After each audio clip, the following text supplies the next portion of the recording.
தூத்துக்குடி மாவட்டம் கோவில்பட்டி அருகே petrol bunk மேலாளர் வெட்டி கொலை செய்யப்பட்டிருக்கிறார். விவரங்களுடன் நிகரானுடைய செய்தியாளர் மகேஸ்வரன் விவரம் என்ன? தேவபுரியன் தூத்துக்குடி மாவட்டம் கயத்தார் அருகே உள்ள காப்பலிங்கப்பட்டி கிராமத்தைச் சேர்ந்த சல்லையா என்பவர் மகன் சங்கிலி பாண்டியன். இவர் கடம்பூரில் உள்ள ஒரு பெட்ரோல் பங்க்ல மேலாளரை விடைபெற்று வருகிறார்.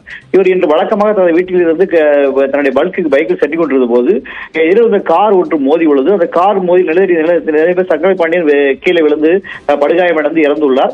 இது குறித்து தகவல் கிடைத்து போலீசார் சம்பவ இடத்துக்கு எடுத்து சென்று அந்த சங்கிலி பாண்டிய உடலை கைப்பற்றி விசாரணை எடுத்த போது அந்த உடலில் வெட்டுக்காயங்கள் இருப்பது தெரிய வந்துள்ளது. அதாவது சங்கிலி பாண்டி மீது கார் மோதி கொலை செய்துவிட்டு விபத்து போல சித்தரிப்புக்கு முயற்சி விட்டிருக்காங்க.